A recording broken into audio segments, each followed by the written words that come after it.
LSG, welcome. What's up, everybody? Hopefully, everybody's been having a great day. What's up, Genomorphing? What's up, guys? Glad to see you in. Man, I gotta say, it's quite an exciting day, isn't it? Like, nobody really expected this. What's up, Bam Bam? What's up, guys? Just starting up the chat now.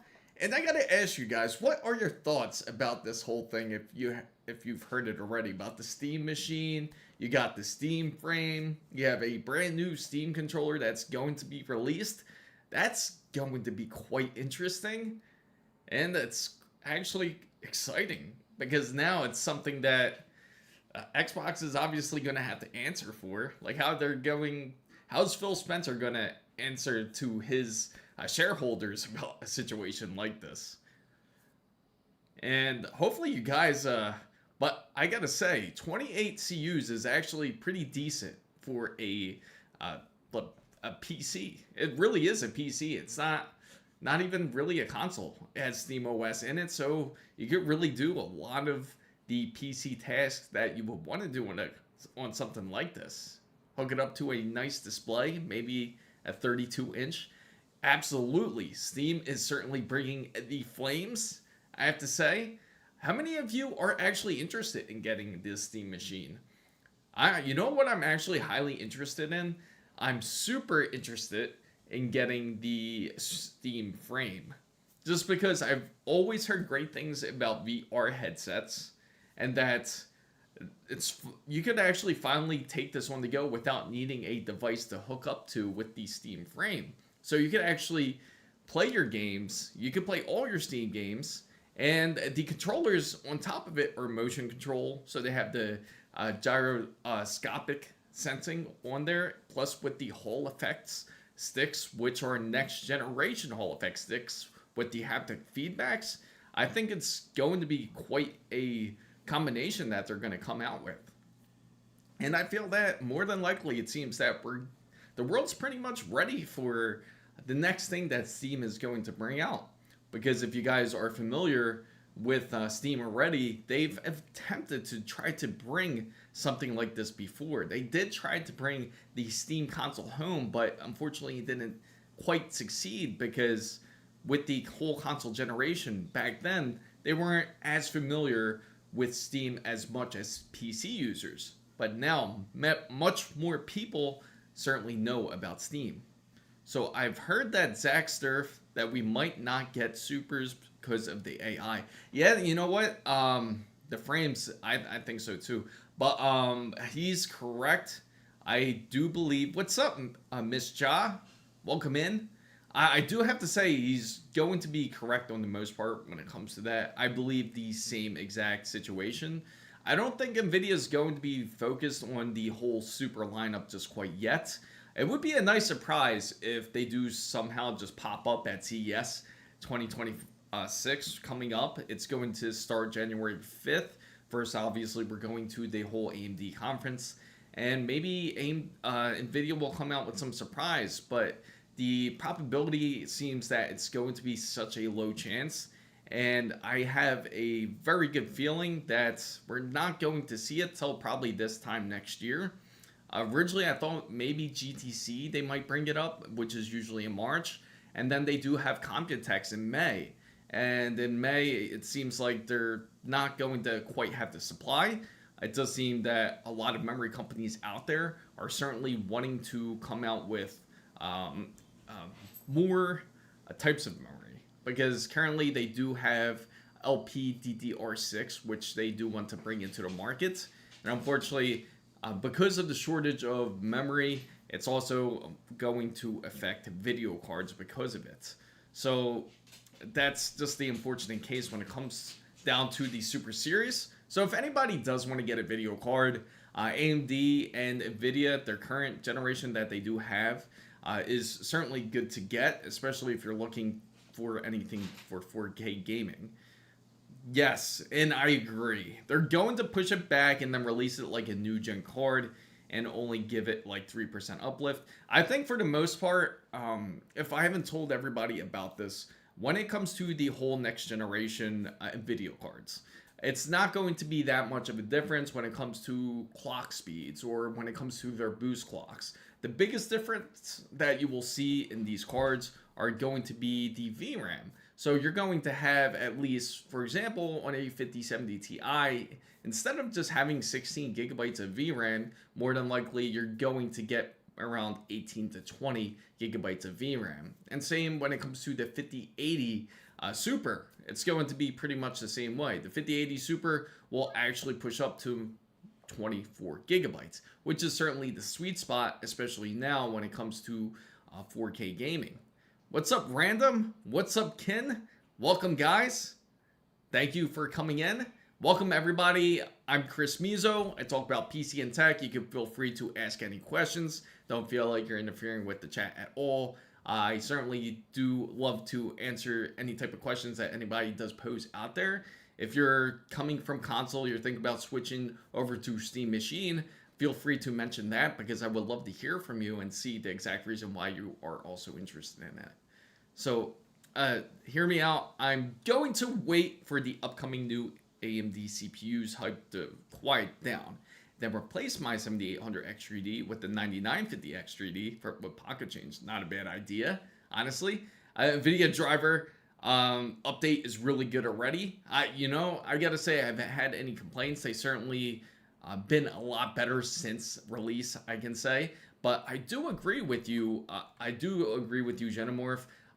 Certainly, it's worth getting the 9950X3D. If anybody is thinking of it, especially for anyone that is interested in doing any type of gaming and productivity, it is the top silicon CPU out there. In fact, AMD uses only the best when it comes to AMD Ryzen 9950X3D. So you can certainly get quite well temperatures. You can get great curve optimizations. Your PBO2 will be set perfectly. 9950X3D is certainly like the golden chip. Of course, you can always wait for CES 2026. Allegedly, there are some more CPUs coming out. There are indications. I didn't really get to look into it just quite yet, but there's apparently a 7500X3D also. Now, this isn't going off of what the hoax was. Apparently, last week when you saw those benchmark numbers where they were from Geekbench. And apparently with Geekbench, somebody faked those numbers. They actually faked it through Linux to make it seem like those were legit benchmarks. But obviously it doesn't have 8 cores and 16 threads. And that was kind of an indication where it wasn't a true benchmark. But a lot of news outlets actually went with it. So GG Bo4, he says, I recently just got a Gigabyte 5070 Ti WindForce overclock. I was unaware at the time what SFF stands for, small form factor. Is it in any way worse in terms? No. So it's not going to be any worse in performance because you got a small form factor type of GPU. That's not a big deal. It's just going to be a bit more compact. And if anything, it's going to be meant to release the temperatures a lot better. It's supposed to get better airflow because of it. So like if it was in a smaller build, it's able to breathe. So that's the main key. That's why it's a small form factor, and obviously it wants to fit in something smaller, but it's not going to affect any type of performance. And you could certainly still do the same thing as you would with a regular GPU. So do you think they'll release a Super and a Ti Super? Possibility. What's up, Frozen? Good to see you here. I meant like for the new CPUs. Okay, so the 9950X3D. So what Xenomorph is talking about, there is allegedly a new CPU that is coming out. It's going to be like a second gen for the 9950X3D, but we won't know until we get more information on it until CES 2026. Same thing where they're supposed to come out with a middle ground of a 9800X3D. It's practically the same core counts, the 8 cores and 16 threads, but instead they're going to double the V-cache, which is going to be great for anybody out there, especially for using it for gaming use. That's something that can certainly be useful. Now, this is going to apparently have 600 megahertz, much more of a boost clock when it comes to the 9850X 3D. Allegedly, that's what the idea of what they possibly could call it. And when it comes to the 9950X 3D, they're not really changing the name of it. They're just calling it 9950X 3D version 2. So for that, it's just going to be double the V cache of that. Excuse Jonah back there. He's just scratching the floor if anybody's wondering what that sound is. So I'm going for no cable look for my PC. The only way I can't hide is the GPU cable. Corsair sells that power bridge that allows you. Are these power bridges any good? They're simply great for if you want the aesthetics, but they're certainly not gimmicky. But you could do it if you like. But again, there's other ways you can certainly hide video cables. Take a look at MSI's GPU. In fact, they do have something similar to like the Sapphire Nitro Plus. But if you look at their card, it's on their 5070 Ti, in fact, to where you can actually hide the cable. I would say look into something like that, and I think it's going to be a lot more apparent now when it comes to new GPUs, when it comes to hiding cables, because they know it's just not aesthetically pleasing to have a power cable sticking out like that, and of course, it could get in the way of the case if it's not wide enough. So, Simply Takuma, good to see you here. MJ build. So what's up? Ryzen 5 7600X and a RX 7600. Is this good? Yeah. I mean, it's certainly good to start streaming. What type of are you planning to game and stream at the same time? What's that? Oh, right now he's just laying next to me. At first he was scratching up the floor. For some reason, he has this great idea that he thinks that if he scratches up the floor back there, that he can just lay down and make it more flat. But unfortunately, it's not like any type of terrain. It's not grass. So it's just straight up wood. So it's not really doing much. Now, he's kind of relaxed and he's just laying next to the PC, actually.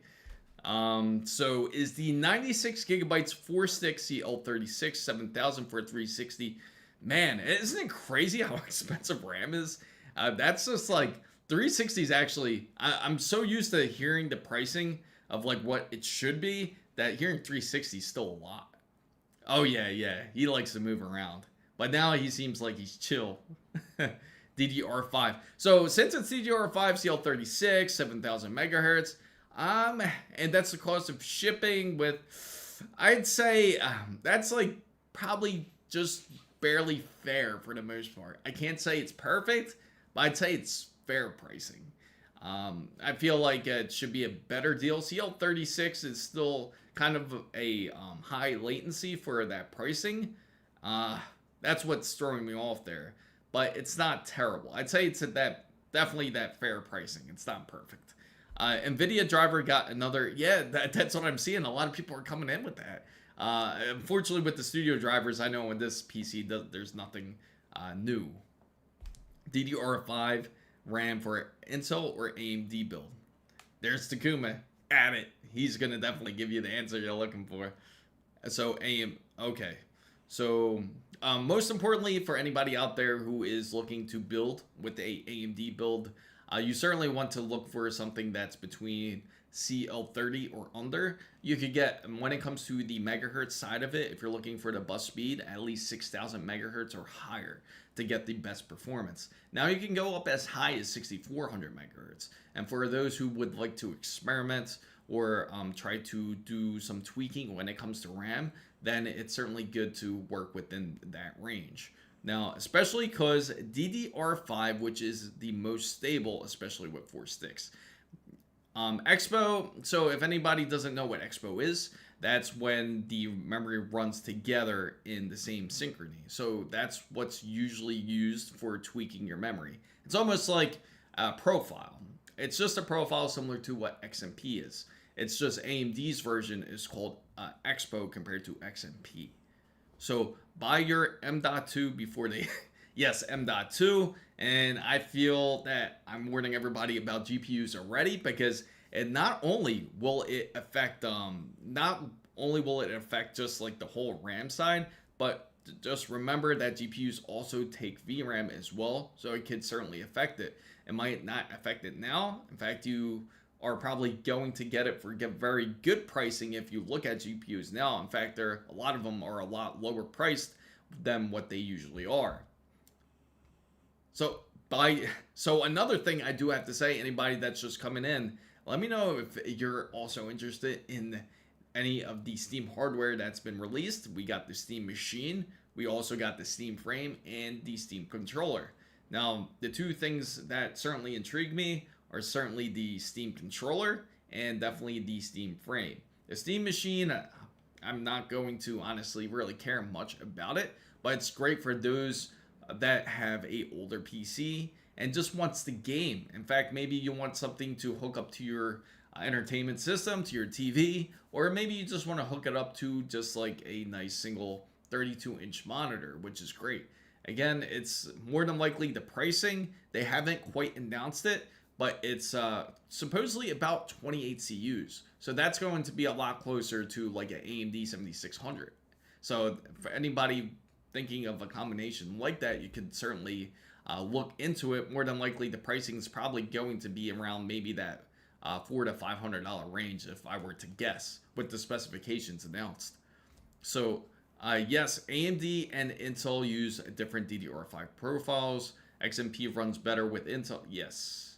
I'm not interested in the Steam hardware. Today, I designed a build for a new PC that I'm about to buy, but still in the... Oh, what did you get? Let us know. Would love to know what you have on your PC parts list. So if anybody doesn't know out there, I'm Chris Mizo. I talk about PC and tech. Feel free to bring in and ask any questions that you like. It's an open chat. Also, you can feel free to join the Discord link. It's right down in the description box down below, and join the roundtable if you'd like. It's our memberships for our page, and I promise you it's not nowhere as costly as Xbox Game Pass.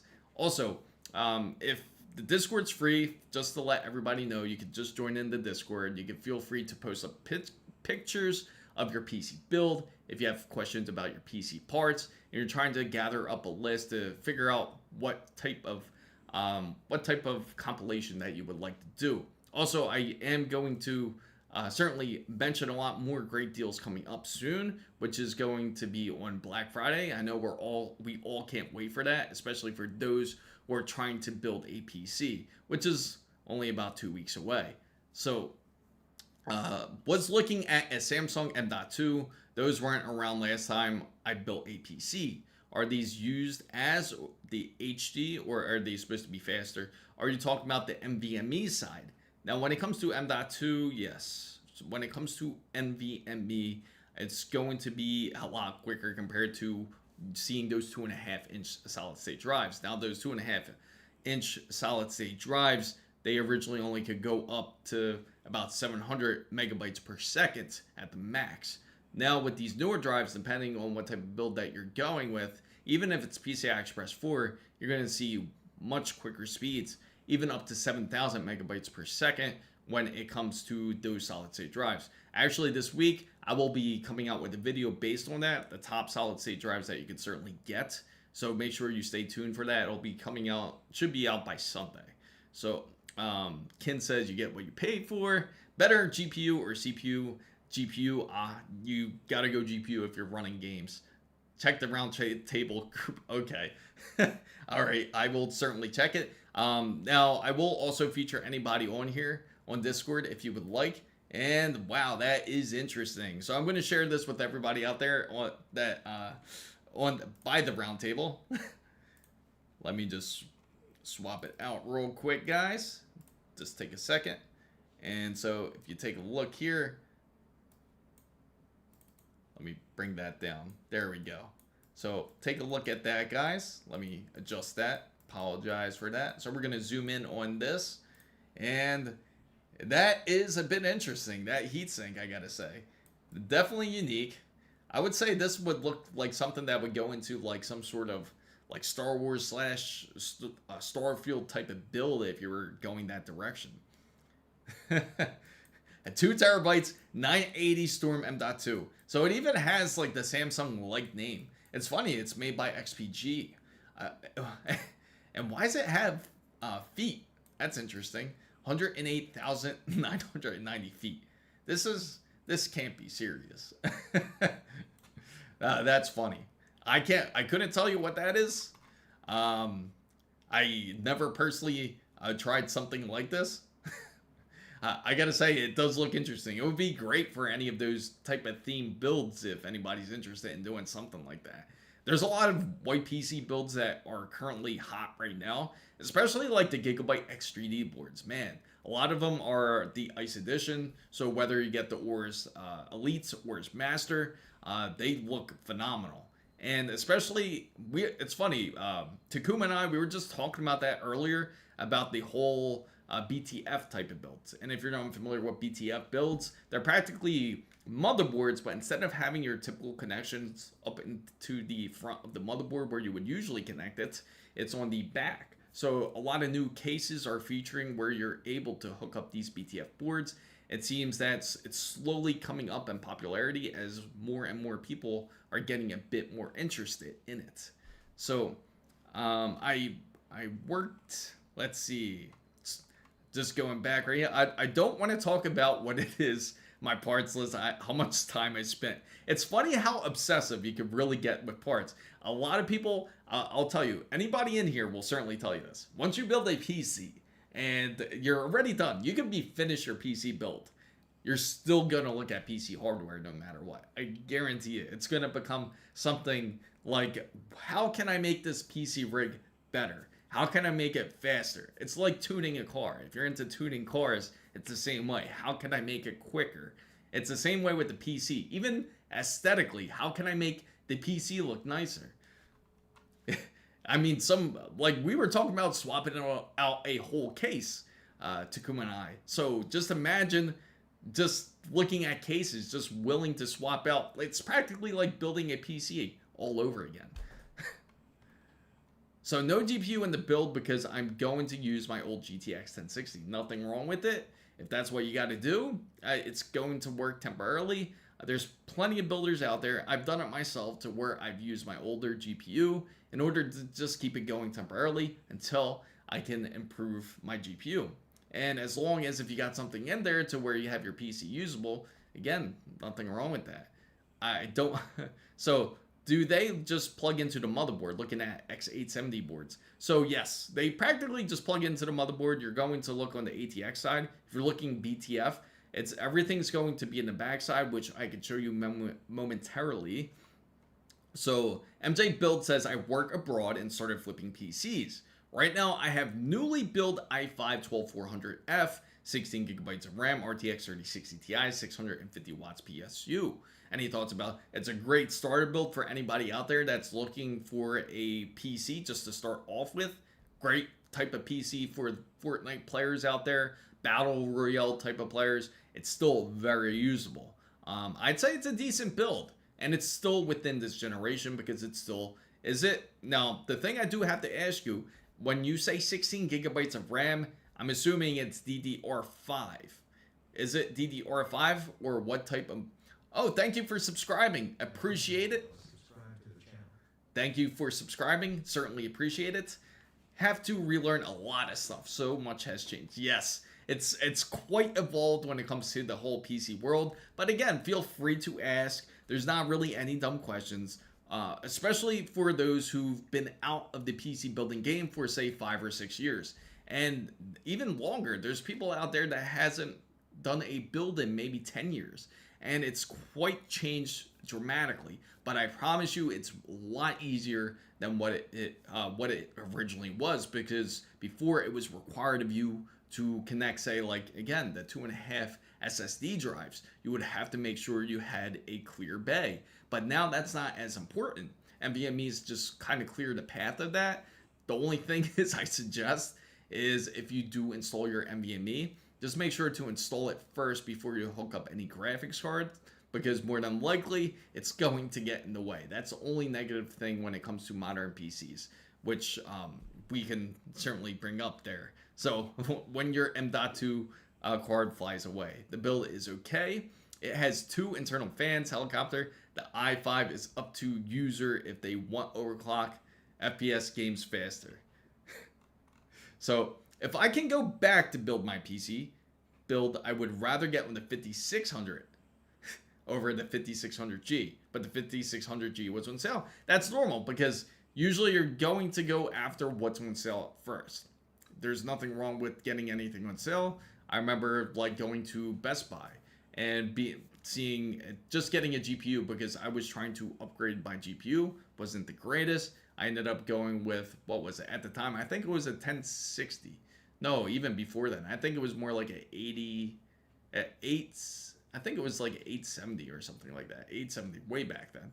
And when I upgraded to that, it felt like a big performance change. And then naturally, when you're in PC building, you just want bigger. And then by the time I realized, and this was a mortal sin that I was doing at the time anyway, because the PC that I actually had at that time, which was around that 2012, 2013 era, when I had that PC, I bought a pre-built PC on sale.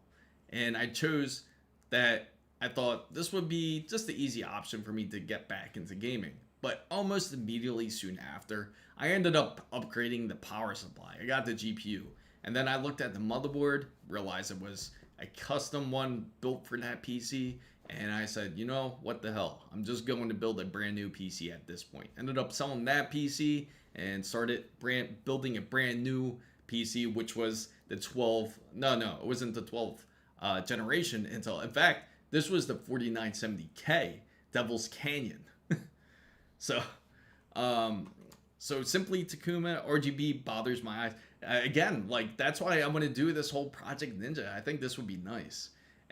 And I know there's some people out there that want to build a PC without the violation of RGBs in their eyes, especially when you're trying to go to sleep and then all of a sudden you turn over and they kick on, especially if you have your PC in your room. That's quite annoying. Or if it's like even if it's across the hallway, RGBs can be pretty bright. So as soon as that kicks on, you'll hear those fans kick on your PC, and then all of a sudden you see this bright bluish, pinkish, purplish glow from across the hall, and you know it's your PC. So my current build is coming close to 15 years old. Oh, that's awesome. What is your build, by the way? Like, what is your complete build? 5600G runs high frequency for base clock. Current problem with my build: GTX 1060, PCI Express 3. It's funny because I remember when PCI Express 3 came out, they had those red bus. It had like a red bus to let you know it was PCI Express 3. And I thought that was like just life-changing having something like that. But then it isn't black because of all the RGB fans. Xenomorph 9539. But I think GT processor doesn't make sense. Better get a plain processor to gain more performance, because in the end, at a line, you still need the GPU. Absolutely. If anybody's building a PC, the GPU is the most vital and most important part of your PC. The reason being is because that is the key. That is like the heart when it comes to gaming, especially for anyone that is going for a gaming build. Or maybe you're into 3D modeling. That's also required to have a 3D type of application. You're going to need a graphics card in order to be able to perform the task properly or be able to game properly. So having a decent GPU and a not so great CPU is not really a bad combination. For example, you could have like a RX 9070 XT, and then you can have something maybe like a say like a 7600, just the plain 7600, and you would game perfectly fine because there is no bottleneck at the CPU. The thing is, you don't want the opposite. If you get the opposite, you have a stronger CPU than GPU, that's when you experience the bottleneck, and that's when it hurts your performance, especially when it comes to gaming. So I will join you on Discord and post. Yeah, feel free. Thank you guys for all coming in. I see you guys over at Twitch. Thank you for coming in. Yeah, AM5 get motherboard compatible for PCI Express 5 for the latest GPU. So you look like a person that knows a lot. So, okay, what's up, Springtime? Like, what type of monitor are you looking for? Are you looking for 4K? You're looking for ultra wide? You're looking for 1080p? You're looking for high refresh rates? OLED? Takuma, like when you tell Takuma something he will go at you. He will certainly come at you. Alienware AW2723DF is 290 euros. Okay, so let me share everybody what type of display he's showing here. So just to share 3DF, here we go. Let me just switch over to the browser here. Now, if you guys aren't familiar, Alienware is like a well-known brand when it comes to the gaming PC side. Nothing wrong with Alienware components here. Oh, let me drag that down. Looks like you got some deals here. So this is a 27-inch QHD. So usually something like this is going to be like an IPS panel. More than likely it's, 1440. So it's kind of like, it's not truly like a true ultra wide. If you're going to pick the panel, that's funny. They actually let you pick out of the website. Now, I don't know if you have any specific one, but more than likely, you're probably going to end up getting either the fast IPS Nano or the IPS are both great. OLED would be really nice, but again, it's like you'll pay a lot more money if you choose to go OLED. Now, it has 280 hertz. AMD. So anytime you see this whole adaptive sync, when it says AMD FreeSync or you see G-Sync, now any monitor that has high refresh rates, regardless if it's 180 hertz, 240 hertz, 360 hertz, even as high as up to like 520 hertz, to say, even those monitors are all going to be compatible with any graphics card. Now, you're probably more than curious to see if this is a very good display for you to be able to game on. I'm assuming that's your whole purpose on this monitor. OLED is certainly the king. So yes, it will be perfect for that. I mean, Takuma has a lineup of 5090s. He doesn't play. He has like a whole lineup.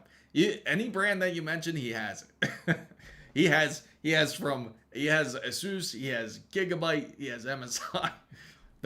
You don't want to touch his 5090s. 280 hertz overclock base, 240. Yes, I mean, it's great. This is good enough. Honestly, 240 hertz is certainly going to be like the new baseline. If anybody has noticed when it comes to displays, it's more than like 144 hertz is like no longer like the minimum now.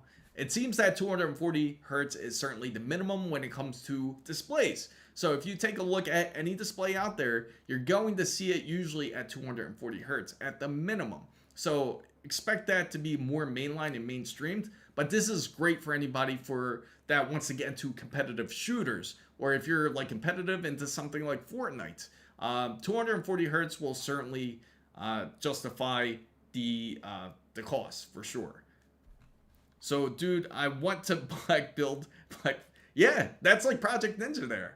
That's right, Genomorph. There's nothing wrong. CS Squawk, what's up? Oh my God, Curtis, I finally fixed my RTX 5090 issue I mentioned months ago. Monitor randomly turns black, GPU fans go max speed, and computer crash until... Oh, great. You figured out the issue. Was it the driver issue? Almost sounds like a driver issue. That sounds exactly like a driver issue. So...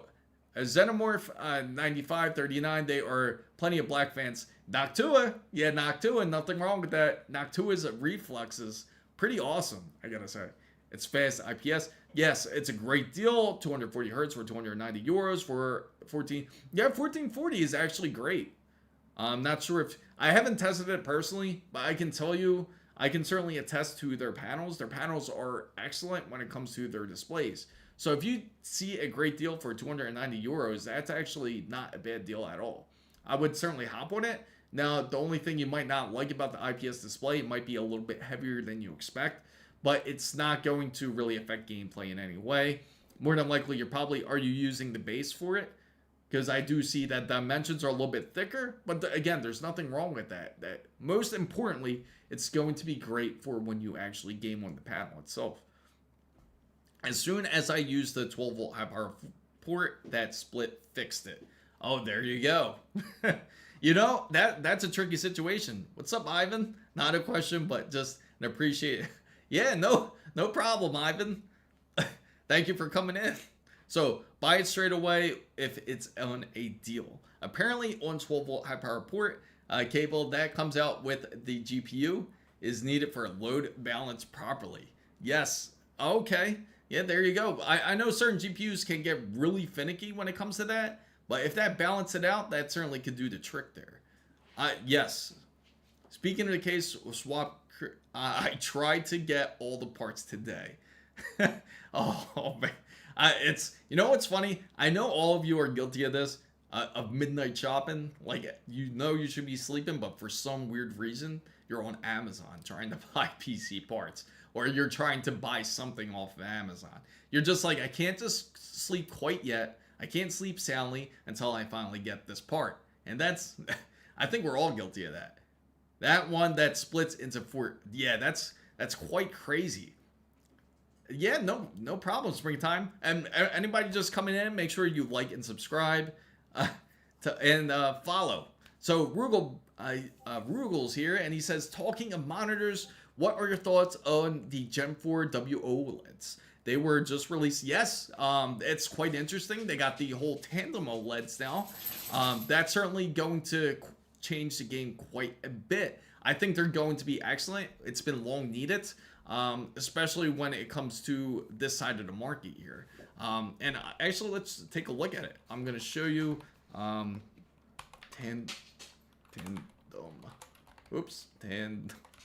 OLEDs. Right here. We're going to go to the news side and right here. And they look excellent, I gotta say, for the most part. Again, the lowest input delay when it comes to monitors currently on OLED, and for those who are going quite crazy for it. I'm using the OLED G880 SD from Samsung. Lots of restrictions in my custom cooling loop, so going to use the two D5 pumps should I get dual top or put two independents in the series. So, okay, so you have a custom loop going to two D5 pumps. I would say, if you're going to do this, if you're going to use like dual pumps, I would say definitely go, see, dual top would save space, but if you go independent, it would be a bit better. I would say if you could, definitely go independent, especially if you had the space for it.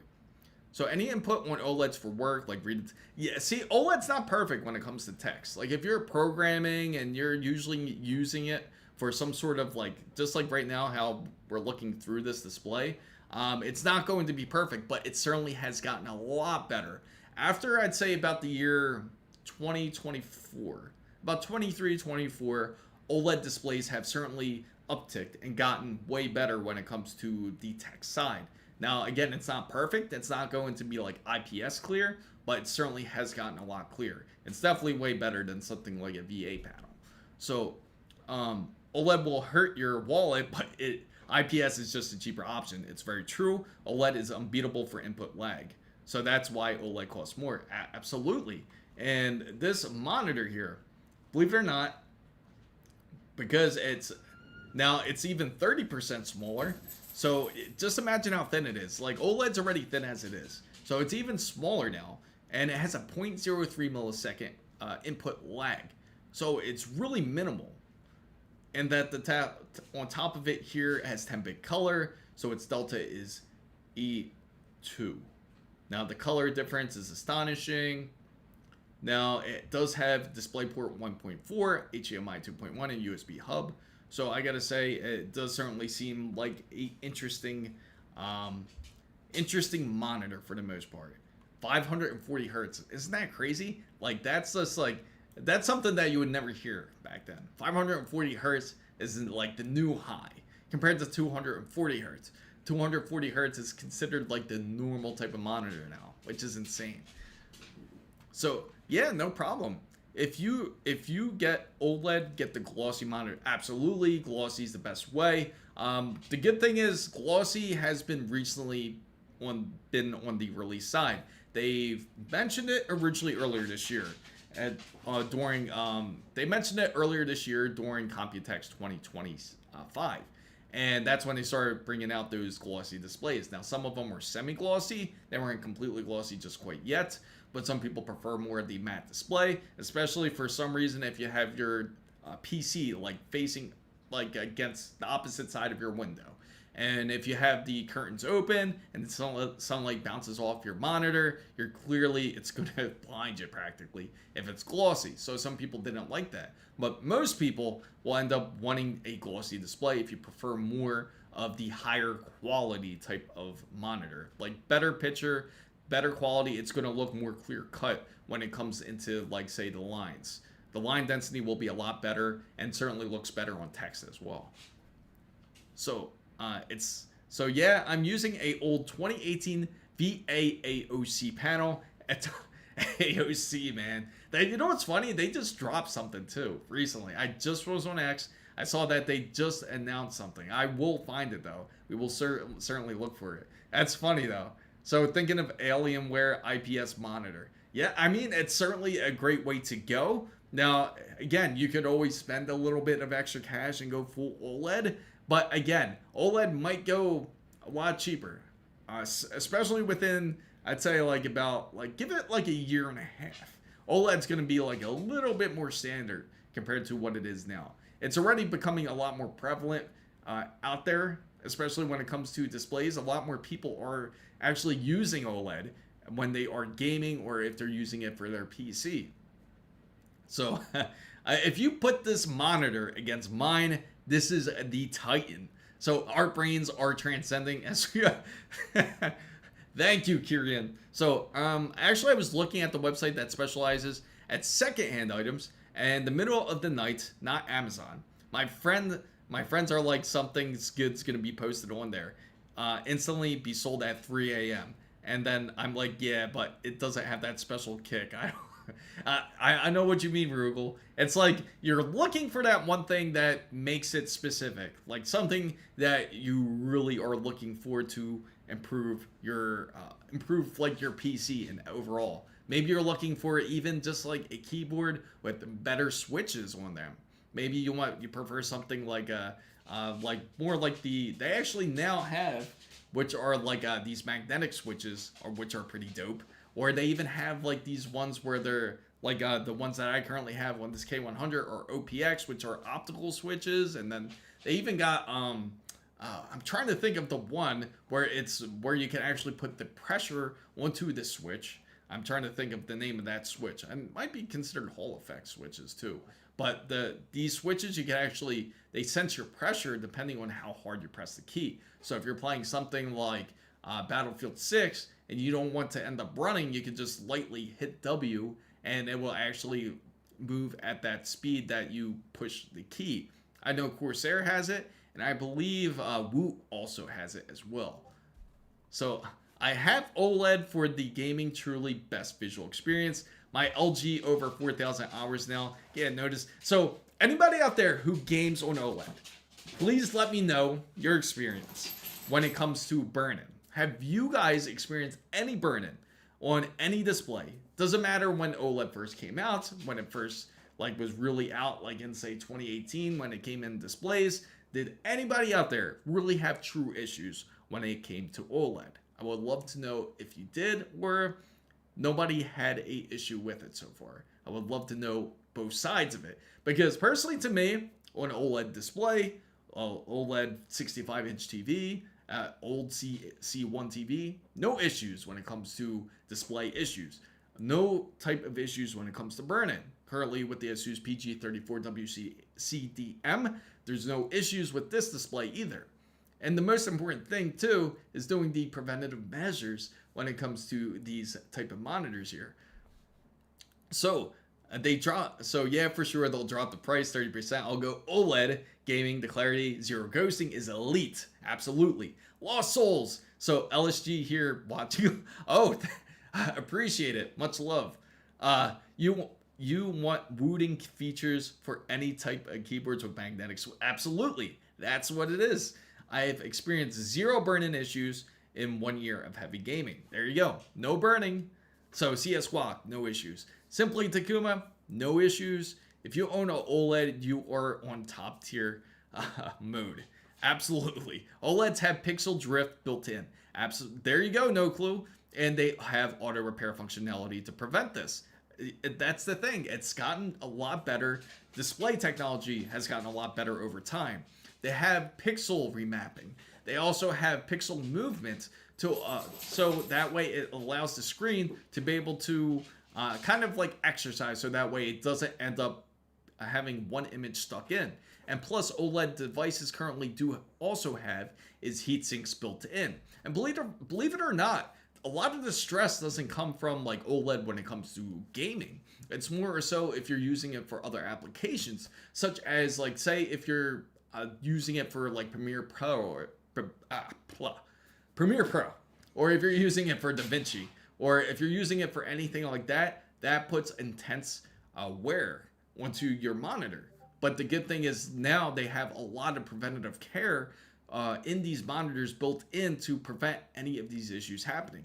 In fact, they have auto proximity sensors in a lot of these OLED TVs, or even OLED devices or OLED monitors. So as soon as you turn away from it, as soon as you're not facing that OLED monitor, it will actually dim out. It will actually practically shut down, or it even goes into a pixel cleaning mode, just because it knows the hours of use that this monitor has been on. So OLED burn-in doesn't really happen as often. So if you own a OLED, going to go with the XG27AQWMG. So thanks to Meta's PCs and Chris Mizo, I am now into awesome Kyrian. I'm glad to hear that you are into building PCs. Now, anybody that is just coming into the chat, just to let you know, this is a free open chat. You're allowed to ask any questions. There is no real stupid questions. I promise you, we've all been there. We've all built a PC for the first time. Maybe you're finally getting off a console. You realize, hey, this isn't for me. I might as well go the PC path. Feel free to also ask questions. And also, I am Chris Mizo. I talk about PC building and tech. Thank you for subscribing, Lost Souls. I much appreciate it. Thank you for subscribing there.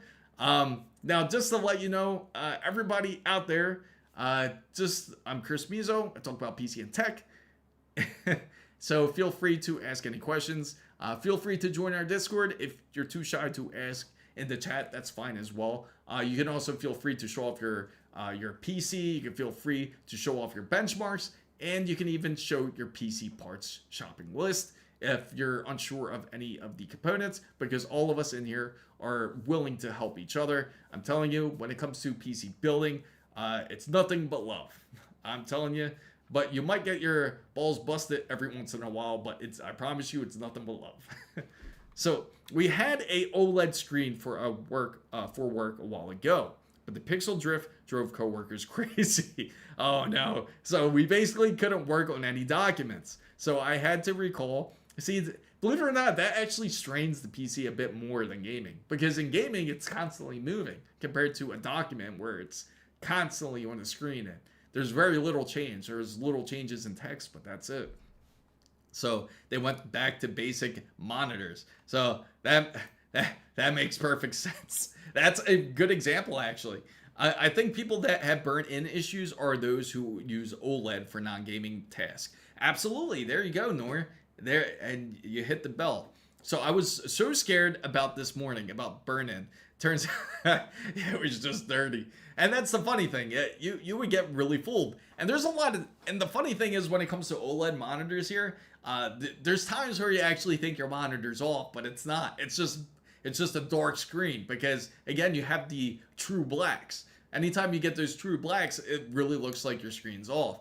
And if you really compare it to something like IPS, you're always going to see some sort of indication that the backlight is on. You'll see that the backlight is on in the corner, or there's some sort of indication that, there's some sort of leakage when it comes to the light. But when it comes to OLED, it's truly just pure black. So you can't even tell that the monitor's on until it actually ends up kicking on. Like, oh, it was actually in pixel cleaning mode and you had no idea about it. So I love my Alienware 1440p QD OLED, hard to go back. Absolutely. So if you used 1440p, you don't go back. Absolutely. It's really hard to. And it's funny because when you go to 1440p, you feel like, this isn't really that big of a difference. It's not that large of a difference compared to, say, like going back to 1080. But when you go back to 1080, you realize that it's quite the difference when it comes to the resolution.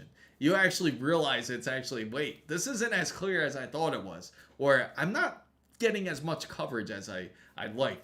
Like for me personally, like once I went ultra wide, once I went to this whole ultra wide stage, I just couldn't go to any other type of screen afterwards. Even if it's like, even the 4K screens where they're 32 inches, I just don't really have any type of real attraction to them like the ultra wides, because I feel like I get so much better coverage, especially when you're using it for something like, you can use it easily for simulations, which I should certainly try it, but I gotta say, when it comes to ultra wides, it's really hard to turn back for my personal self here. Now, yes, OLED's a blast. It's really hard to go off of OLED because you're going to notice it immediately. Like once, like the perfect example was when I was on OLED. Matter of fact, prior to OLED, Pal World, right? It's not the best graphics wise, but it certainly looks great, the game. So I was playing on a typical IPS panel, upgraded to a OLED panel, and my God, what a difference. It looked like a completely different game. It will revamp and remaster your games even without the actual back-end work. So the monitor, when it displays that like a game like Pal World or anything like any type of game really, it just brings new life to it. It's really amazing. So 1440, let's see, OLED was crazy after. Yeah, I can't imagine that jump going from VA to OLED, because VA is really nice when it comes to colors, but it has that ghosting, and not a lot of people are fans of the ghosting when it comes to VA, but it's really good in color. The 9800X 3D and the 9070 XT power supply at the minimum, you're going to want at least 850 watts for that. You're going to want at least 850 watts and you'll be good. Anything over, even better, to be honest. But 850 watts is certainly personally my minimum. Technically, you could go lower, but go 850 at the minimum. So 1440p is a good compromise for image quality and performance for me.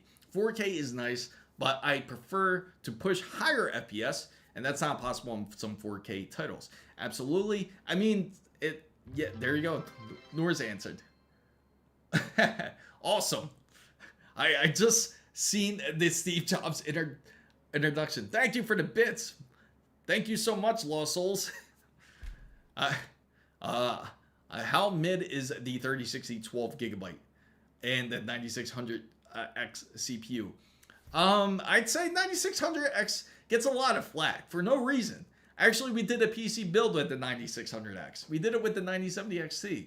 So honestly, it's a great build. I was able to get a ton of frames out of playing Doom Dark Ages. No problem at all. No struggle. Same thing with but on a 3060, it's honestly not as bad. Believe it or not, this is when it gets a little bit rough when it comes to NVIDIA. I'd say the 30 series was on that last bit when it came to NVIDIA's golden age when it came to GPUs. Because once you go exceed that part, once you go to the 4060 and the 5060, they're nothing like how the 3060 or the 2060 are. So it's not really mid technically. It's more like, think of it like it's almost technically like a 4070, but it's a 3060 in a way. So it's like in that between number. So it certainly can do the task that you would like it to do, depending on the type of games you prefer to play. So, but I can say 3060 and the 9600X isn't bad. But of course, if you're looking to game on a better monitor, or if you're looking to go into something like a 4K monitor, then it's going to be a bit better to get a upgraded GPU. I mean, I've been telling everybody this. If you haven't tried a 9070 XT, just give it a shot. It's honestly not bad, especially that a lot of the pricing now when it comes to their GPUs, they're below MSRP. You can get it for under $600, and it can perform well. Personally, to me, the 9070 XT is the best card of the year, even over the RTX 5090. Why? Because of the price and the performance of the card. And believe it or not, AMD's Adrenalin software has improved tenfold. You could go FSR 4, no problems. So certainly take a look at the 9070 XT as an option, and more than likely you'll be happy with the selection. So 6 cores isn't, yes, it really isn't. 6 cores is not that bad. It's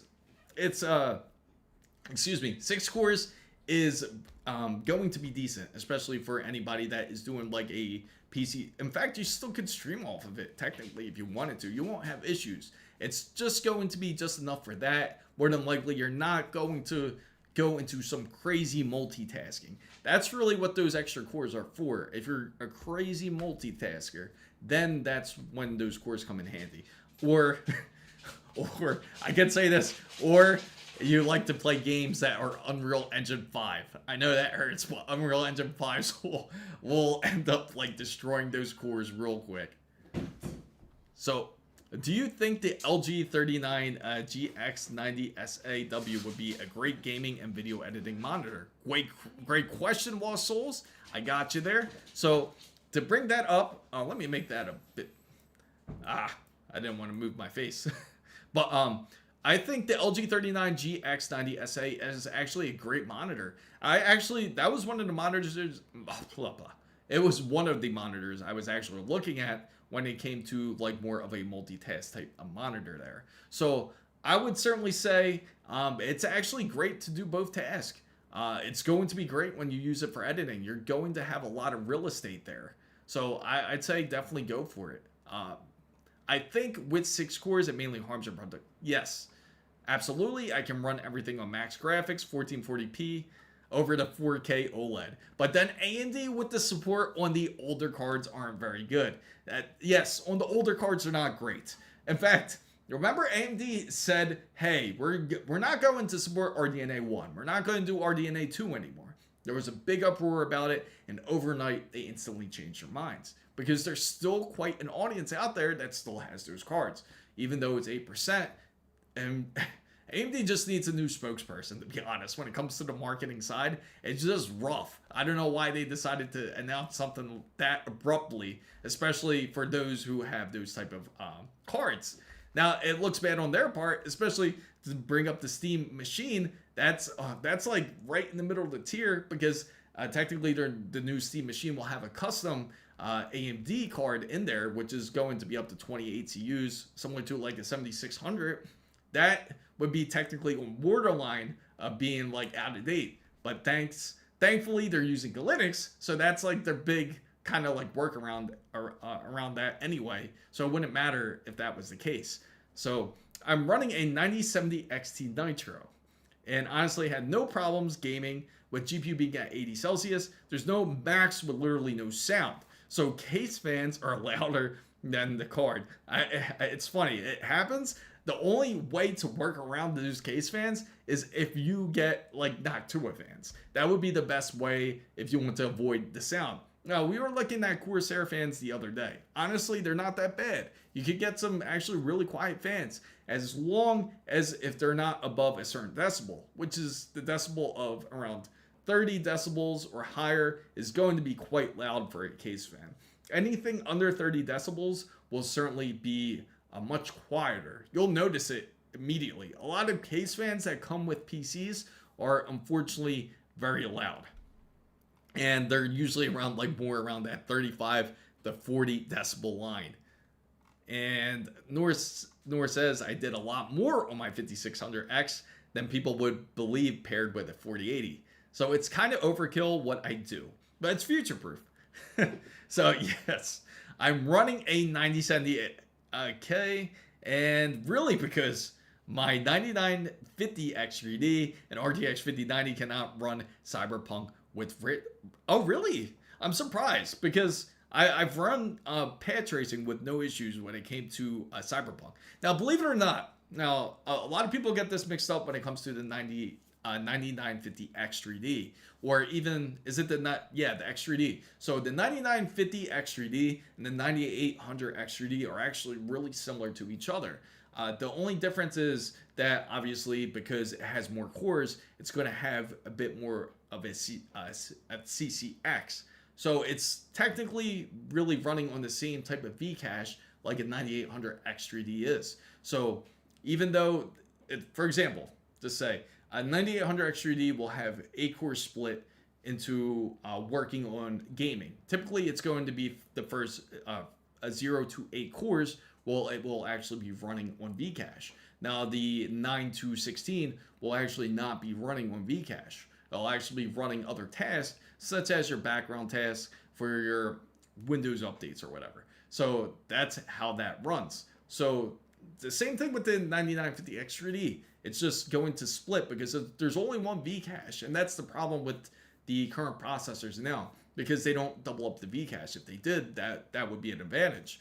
But unfortunately, it's the same way. So they split that one Vcache doing this. Yes, one Vcache doing the same type of task. It splits it just for gaming, and you're not going to see a detrimental improvement compared to even a 9000 X3D. They actually fall more in line of in similar use. So that's why there's not really a big difference between the two in the gaming side, but it certainly makes a difference when it comes to the productivity side. Say if you're streaming, then that's certainly going to be a large advantage over a 9800 X3D. So I think the problem with those 16-core chips is the window tasks, and that's the problem exactly. It's a scheduler. And there's actually something that I was experimenting with Battlefield 6 because a lot of people were having issues when it came to the Vcache. In fact, it's funny, I fixed this issue, but I couldn't replicate the issue, which was, for some reason, Windows Scheduler was scheduling the cores. It was scheduling the 9 to 16 cores over to it was scheduling it to Battlefield 6, which are none of the Vcache. So it's not really going to, you're not really taking full advantage of the X3D processor. And in fact, it's going to end up making it run a bit harder than it should. So I had to try to forcefully manually transfer over to Vcache over using a different program. So I used this program to transfer it over, and it was giving a lot of problems doing it. And I found out a lot of the problems were because of the anti-cheat as well, because the anti-cheat was actually running all 4 cylinders. So it was running the whole processor. So the anti-cheat was the main cause, the main culprit in the first place, plus it was scheduling the game into the non-Vcache. So I went to schedule it back over manually, and it seemed to work fine. But then the anti-cheat is the main issue where I'm trying to figure out what to do next there. But let's see. Go back up here. Cyberplump 2077. Sony GDM FW900 1920 100 Hz stunning CRT panel with dual BNC VGA and only 42 kilograms. More CCDs also mean more late. Yes, and that's very true too. So there's always going to be a positive and negative when it comes to something like this. So that is true. There could be more latency. That is going to be another issue to be figured out, for so to say. But I definitely want to share it with you guys. I'll show you what I did so far. Unfortunately, that's on my gaming rig, so I can't just quite show you that yet. But I'll show you what I did, and hopefully I can replicate the issue again. And that way I can show you how to transfer the Vcache over to your processor. I tried to kind of get it to go back on the non-Vcache again, but it seems like it won't do that anymore. You want integrated graphics to get into your BIOS in case if you lose your GPU. And you know what's funny? That's why a lot of those motherboards out there, like you see, like why do they have HDMI or why do they have like the extra display port on the motherboard? You don't need it. That's the reason. The same thing when it comes to the keyboard and mouse, because you might see like those old peripherals. And I know you guys know what I'm talking about, especially for those who've built PCs long ago. You'll see like a green and a purple a port. And you'll see like and the green one would be typically, I think it was the green one was the keyboard, and the purple one will be the mouse. And they'll even actually have them on modern motherboards. And a lot of people might ask exactly why do they have them? Why do they have that now? Nobody even sells those type of keyboards and mouse now. But the thing is, the main reason is for those hardcore overclockers that are trying to break records. That is for those type of people, because believe it or not, those BIOSes still end up freezing up where you can't use a USB mouse or keyboard. In fact, a perfect example is like the big issue with Microsoft and their update when they had the whole issue where it would actually freeze up with the Microsoft update into their recovery environment. And because when it froze up in the recovery environment, you were unable to use the mouse. More than likely, if you had those two ports there where you're able to have that little purple and green port there, I guarantee you more than likely it will work. So, Takuma, oh man, you're leaving us. Have a great night, Takuma. Thank you for joining in. I know it's late over there, man. So X3D CPUs have integrated graphics. Okay. There you go. It seems like they got some answers there. So, hello there. I'm thinking of switching from Windows 10 OS to Bazzite OS. Am I making the right choice? Now, anybody that's switching over to Linux, I can say you can first experiment with it by dual booting. Now, you can always dual boot into Linux. You can dual boot into Bazzite. See how you like it first. It's not a bad choice. What you can do, hopefully you have two separate drives. If you have like a C and a D drive, just make your D drive as your Bazzite drive if you can. Just back up whatever you have in your D drive because obviously it's going to format it out. Or you can choose to partition your drive to where you're able to have another drive, so to say. You can split your D drive to two separate drives if you choose to. But anyway, the point is, you can always dual boot into Linux, see how you like it. See how you like Bazzite. Now, it's not a bad choice if you're familiar with Linux. Now, it's going to be a bit sketchy. For example, if you have like an ultra wide just like I do, or if you have a 4K monitor, it's not going to be quite perfect yet, but if you have a 1080p monitor, it works really well. Reason being is because if you do install it with the Steam OS boot practically, where it's Steam Big Picture mode as soon as you turn on your PC, then you can easily go into a game without issue. It won't give you any problems. It'll go into 1080p. But if you have any type of different resolution, say if you have like a 4K monitor and you try to open it up, it's only going to open in 1080p. You'll have to open it up. You'll actually have to open the game through desktop in order for you to enjoy the 4K experience. And then there's certain games on there where you have to launch it with Proton in order for it to work properly. So definitely experiment with it first before you do a complete Windows wipe to see how you like it. And then from there, you'll have a good indication if you'll miss Windows or if you won't. But I can certainly say you will certainly see definitely quite a improvement when it comes to the gaming side. So I want to do Blender in the future on a professional level. Concerning on the AMD Radeon RX 7900 XTX cards, which card would you advise? So you're asking if a 7900 XTX would be good enough. It certainly would. It's 24 gigabytes. Now, if you're thinking of going NVIDIA? Because if you are, I can understand why, because then you have the CUDA cores where you can take advantage of in Blender. Is that the question that you do want to ask? But both will certainly work well. You just have a slight advantage, obviously, if you go with NVIDIA, because the CUDA cores will certainly help you in that aspect when it comes to the 3D modeling side. So the amount of times I switched up those yes, it's insane, right? Those PS2s. That's exactly what they are. The peripheral switches. Or it stands for peripheral something. Serial, I think. Serial, I think it was. So keeping it on the beneficial, thanks, no clue. 5080 top end price for what I've ever myself for the green company.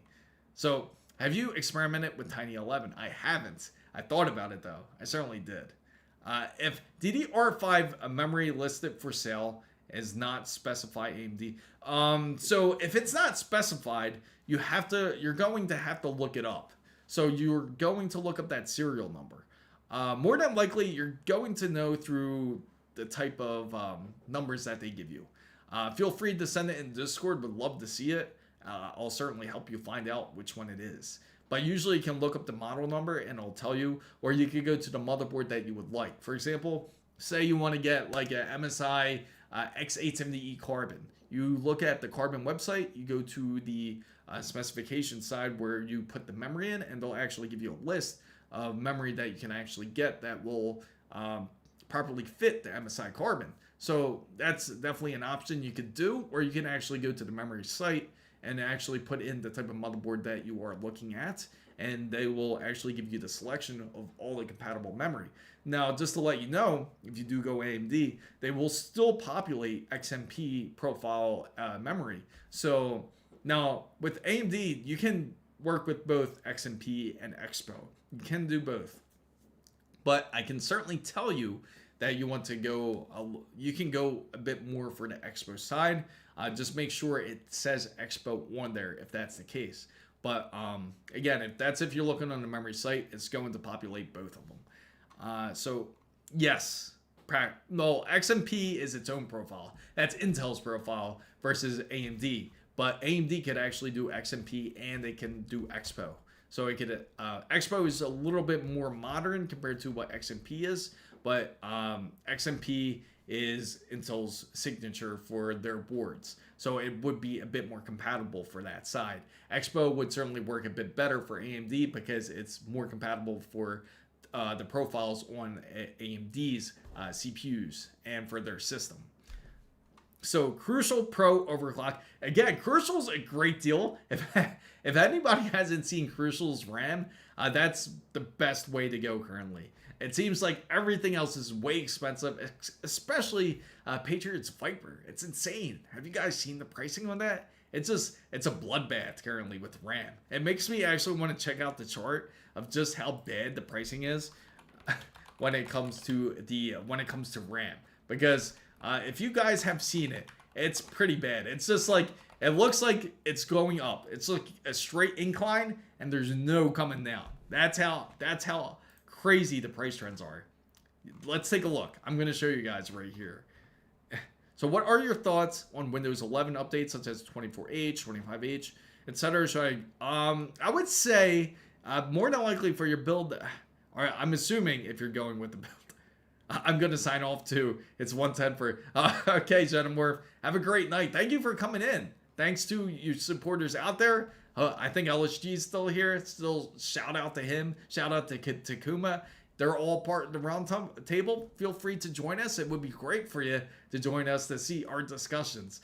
But to get back on the whole Windows updates, you don't have to stick with the trend. Not necessary, especially now because apparently Microsoft has 30% of their software upgrades and their coding is through AI. So there's a lot of different issues going on. If it works right now, don't mess with it unless you know for certain that the upgrade can work well. So it's not necessary to upgrade every cycle.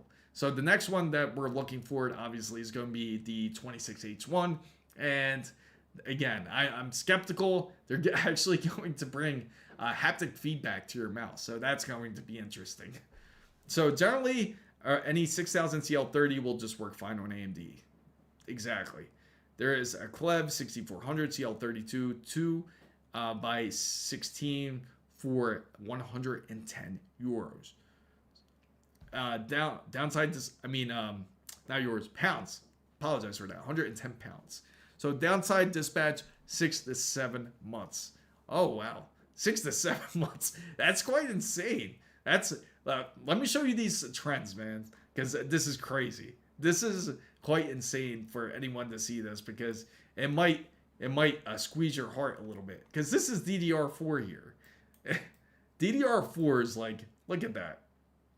Look at that price trend, right? You're like, oh, that's not so bad. It just only went up like what, like $50, like 50 or 60 bucks. But really think about it. That's like a 50% uptick right there. And then if you go down any further when it comes to the memory side, especially for anyone that is looking for the sweet spot of 6000 megahertz or 6400 megahertz here, take a look at that. DDR5, 6000 megahertz. Look at that uptick. Now, just of like between August and September right there, like right in the middle between the both. In fact, we could go into nearly September right here. It's at about $130. But if you notice, like it's going all the way up there. I know you mobile guys are probably having a little trouble seeing it, but this is where it was. But if you look where that uptick is, where that uptick is currently sitting at a $260. So you're talking about like it went double in price. It went up 100%. That's insane. That's really crazy. So it's sad, right? It's sad seeing something like this. Even like 5600, right? Nothing crazy, not as fast as 6000 megahertz, obviously. But take a look at this. Originally, it was about like you could get it for a decent, maybe $200. It was a little bit more, ironically, than 6000 because of again you're paying for the capacity here. So now it's like, say it falls into around between August and September, it's still around that, like just slightly over 200, maybe 210. But now it's about $420, $410 to $420 for that RAM. Now that's insane. I'm sticking with 23H2 at the moment. I've heard about the update had bleeding RAM and CPU. It's, you know what's funny? I remember when Windows 11 first came out, like when they first started really pushing it.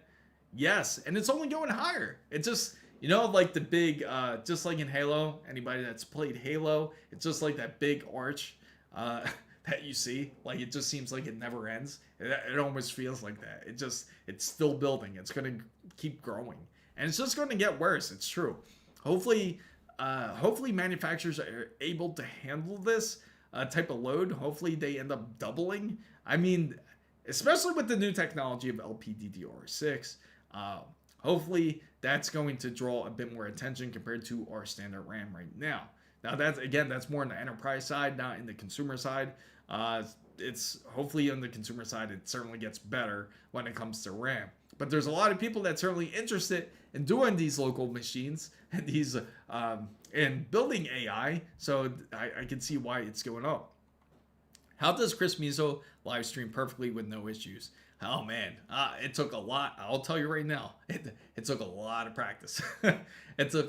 I've been live streaming since I'd say like about February. That's when I started really started live streaming of this year. So I tried to do the best I can, but I'm telling you, people who's attended my streams know that my streams hasn't been perfect.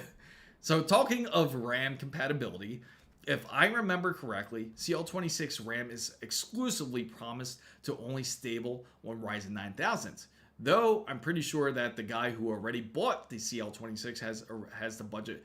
Yeah, you certainly got to. Like if you're spending that kind of money, if you could get CL26, and the same part is CL26 was actually really decently priced back then. Now this isn't even going off of latency, and that's what I'm looking for. And CL26 is practically non-existent. In fact, we could go onto Newegg and try to find it. What's up, Frozen? Welcome back. Good to see you. I'm glad that you're back in. It's funny. We're just talking about all the action with the whole RAM issues that are going on. Let's go with Newegg because we're gonna look up CL26, right? And CL26 is just going to be very expensive. I would imagine very expensive. So now this is going to be V-Color. V-Color, again, nobody's heard. And here we go. There we go. Take a guess. I know you guys on the mobile side can't just quite see it, but I'm going to drag it over. I just want you guys to guess what it is. I know you guys on the horizontal certainly know exactly what the price is because you guys can see it, but take a guess on the vertical side of what the price is. Lexar CL26 2x16 before the RAM doomsday started. I mean, it's just, if you bought RAM in September, I mean, you guys just had a gift. You guys really lucked out big time because man, it's just bad. It's really rough if you try to get RAM now. But anyway, I know you guys are dying to know the pricing, and it is just savage there. $524.99 for G-Skill Z5 Neo RGB for 32 gigabytes of CL26. That's insane. And then GL Skill, if you get the Royal Neo series, you can get it for a wonderful $889. Isn't that crazy? That's like a GPU right there. In fact, you know what? For that same RAM, we're going to find a GPU for that price. We're going to easily find a GPU. Let's look up a 5070, just a regular, how about RTX 5090? It's going to be pretty close to that price. Not 5090, 5080. That's my mistake. A 5080. Maybe not on Newegg, because Newegg, they're not as friendly when it comes to prices. It's nearly close. You get a Gigabyte WindForce here, GeForce 5080 for that nearly that same price. It's insane. Look at that. $999. You spend $100 more, you get a whole GPU. What would you rather have? RAM, honestly, is one of the most boring updates when it comes to a PC. Everybody knows it. Everybody can admit to it. RAM is not fun to upgrade. Yeah, it's nice to have extra capacity. Same thing with SSDs. It's, yeah, nice. It's extra capacity. But when it comes to action, everybody looks forward to getting a GPU.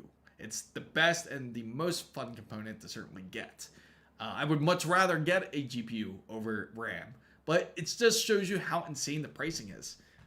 40% more for CL30 for 3% performance. And that's the thing. It's really not that much of a disparity in benching when it comes between the two. If you really compare the numbers, it's not going to matter unless you are seriously competitive to the point where you need every little second, every little millisecond when it comes to it. 96 gigabyte CL26 or exactly. You know what? Let's look up what Rugal said. Let's look up a 96 gigabyte CL26. 96 gigabytes of CL26 on the way. I bought mine September, 64 CL32 Corsair. You really bought at the golden moment. It honestly did. That's awesome, Frozen. More effects in 64 gigabyte kits to have CL26. And take a look. 96 gig. This is not non-RGB, guys. This is just like regular standard RAM. Surprisingly, that is actually a better deal. Yeah, that's actually a better deal than the RAM we just saw earlier. For what was it? For that G-Skill Royal Trident, $487, $500. Here you go, 96 gigabytes of RAM, and this is CL26, is it? I doubt it. This is CL30, I bet. I think this is CL30. No, CL36. Even worse. That's my mistake. It's my mistake. CL36. No wonder why it's so cheap. $487 is cheap when it comes to the RAM side. That is insane. We are trying to find CL26. Let's break it down this way. I'm going to strictly select it so that way we don't get any of those varying results there. So here it is. There it is. $979. That's right. There it is. $979. I got my CL30 G-Skill deal. That's what I mean. 130 euros just a few months ago. It's just outrageous. Yes. CL36 is fine, to be honest. Like, when we did this PC build, when we did the whole it was based on a budget build. Because when we got CL36 at the time, it was only $90. And again, the latency really is not going to be that noticeable, especially if you're going from something like a newer PC, like a 96. We did a 9600X build on the 9070 XT, worked perfectly fine, and it was still able to pull the frames that we were looking for with no issue. So that tells you right there that the whole latency, it does matter, but it doesn't really matter to the point unless you're very competitive. Now, would you rather have G-Skill Trident Z5 Neo 96 gigabytes of RAM, or would you prefer a nice RTX 5080 where it's only, what, 10 extra bucks and you get a brand new GPU? And you got so much you can do. You can do so much more with a GPU now. When the RAM costs more than your CPU and GPU. Exactly. You can, in fact, this is like a PC build. Who would have ever thought that when you said, like, hey, I'm going to build a PC, that the RAM is going to be the most expensive component when it comes to building a PC? I don't think anybody has thought that. Because if you did, man, I don't know what. I would have laughed at you a couple months ago. I would have thought you were that you were like on something at the time. That there's no way that RAM would be that expensive, because you would think it's such a common part. It's the cheapest available, the 32 gigabyte kit, 6000 CL30 to CL36.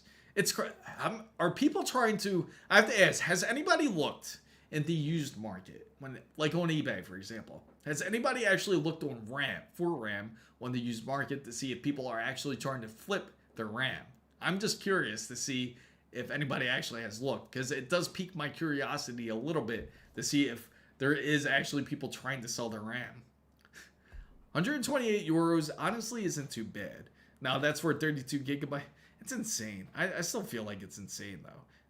It still hurts me to say that I really feel like that's really overpriced.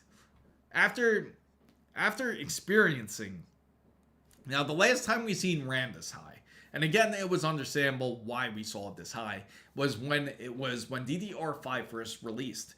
And if everybody remembers how hard it was to get DDR5 RAM, especially when it came to Alder Lake. When they released Alder Lake in the 12th generation, it was really hard to get DDR5 RAM. So you would have to look through so many different sources in order to try to purchase the RAM. And it was also expensive. To get a pair, it was like about $300. And it was like for DDR5, 4800 megahertz or 5200 megahertz would be the highest at that time. And it was about $300 if you were to get the pair. So now it's even worse. It's way worse than what it was then. We thought it was bad back then. Now it looks even worse, and there's actually supply. But this supply is not going to last long, because the reason why it's getting more expensive is because there's actually people actually purchasing these kits, and not just some of it, a lot of it. So in all honesty, CPUs and GPU pricing is dropping. So RAM is equating out. It seems like if it's not one, it's the other. And it's always like that. Again, just to give you guys an idea of just how expensive it is, like $979 for this kit. And now if we just go back on our search here, and we actually looked for a GPU here, which I'm going back to, an RTX 5080, again, is $999. So tell me how that makes sense there. You can actually purchase a Blackwell GPU, 16 gigabytes, for $999 there. There is a 6000 CL32, 216 at 106. Oh, really? Sold out in 24/7. I can believe it. It's going to be a very hot commodity. If you can certainly get the RAM now, certainly get it if you can get a good deal on it. I mean, if you want the flexible SSD, there's always AIC SSDs. Those bad boys are like a sore thumb, but a build that runs them at full X16 potentially probably has Threadripper in it already. And an even bigger flex, since AM5 Mobos can only split it with the GPU X8 instead of running them both on X16. Absolutely true there. That's 100% truth there. You know, it's funny because I've wanted to upgrade this whole streaming build. In fact, I thought about swapping out the case, upgrading the RAM, and it's actually a Threadripper build, but it's an older version of it. I have the 3970 XT. I mean, not XT, the 3970X, which is based on Zen 2. And I do want to end up upgrading the case. I want to increase the capacity of it, because it seems that I'm only running it at about 64 gigabytes capacity. It certainly can do a lot more. I do want to upgrade the GPU because it's still running on an RTX 3080 Ti. Again, it's working great. No problems with it, but the case that I do have is a bit dated. And I certainly want to make sure to have at least a USB-C port in the front of the case, which would be nice. And the good thing about these modern cases now, that a lot more of them are coming out at least with like dual USB-C ports, because that's going to be more of the common item that we certainly would see. In fact, I was actually surprised when looking at the Steam machine that there's only one USB-C port in the front panel. But who knows, that could always change. With the Steam machine, I saw that there was like 2 USB-A ports and there was a USB-C port in the front of it. But we could always take a look at it, just double check all the I/O ports that it currently contains. Apparently you can game up to 4K 60. Now when it games to 4K 60, that's obviously going to be with FSR. Now it doesn't, it's hard to set. I don't think it's going to contain FSR 4. More than likely, it'll have FSR 3 that's actually going to help those titles. So I wonder what GPU Chris Mizo will pick. That's yeah, certainly we could do a poll for it. Yeah, we can certainly do a poll for something like that. Actually, let me see if I can make one real quick. I could try to make that poll real quick for you guys and see what type of GPU would go well with something like this. Let me see, where is it at? It's funny because it's right here too. What's up, Alex? Awesome. I'm glad you're having a great time playing Fortnite there. Yeah, so 5080 was like at 1200, now 1K. Lover for a big used market, so it's still the same price. If you add the insane upside down for the RAM, overall, if you're on a budget, it's really good. I bet. It's insane too. So I can't imagine. So you could actually purchase a 5080 used for a decent price. You could actually probably purchase it like maybe about, I guess, 700 used at like a low point, like at a cheap point, I would assume. Let's see. And let me type that in real quick. Oh, there we go. Let me kick that person. So I have the Juice WRLD. I kind of figured that because I saw your avatar on Discord. So that's what I was figuring. That's what I figured that's what you had for your skin. That's funny.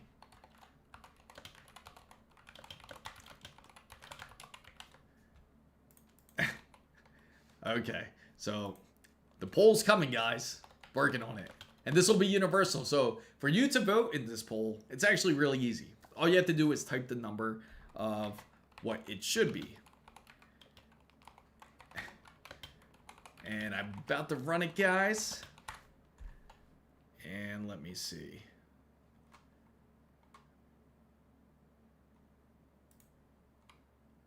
All right, perfect. And let me just put it in here. It's funny because I originally had a poll for this. Let me see. Add existing. Renew. Okay, perfect. So you're going to see something come up here. Just give it a second. And all you have to do is put the number on this poll for it to work. I'm going to have to add it on the other side of the just chatting side here. And let me see. I'm going to turn it on. And there you go. Perfect. So you just pick the number. And I know I got to put it up here in the just chatting side. So put in the number of what you think I should go for this PC build.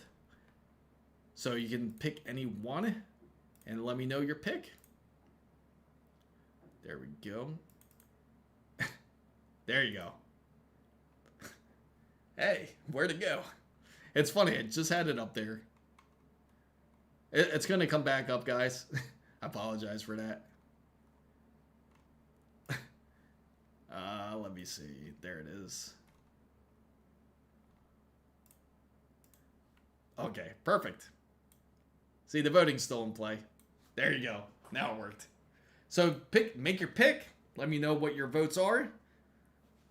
So far, we got 5080, we got 5070 Ti, or the 5090. Just out of curiosity. So far, it seems like we got more to pick for the 5080. So all you have to do is put the number, Alex, and you're good. So you put either 1, 2, or 3 if anybody's curious about how you vote. So YouTube frogs don't get... Everybody gets a poll. Everybody does. So no worries. I was just working on it. I got to change up the style of it though. I know it looks kind of like generic. I did have it working originally. So I got to say, like, when it comes to the GPUs, they're suddenly a lot down in price. Take advantage of it if you could. I know that there's no 50 series supers just quite yet. Unfortunately, it seems like this is the biggest issue that's currently going on is that with this whole RAM issue, if you're wondering why I brought that up, that was the main reason. Of course, it can obviously affect the GPU side. That's why you're not going to see any of the 50 series supers because of this reason. So I always kind of thought the 5080 was a bit too expensive.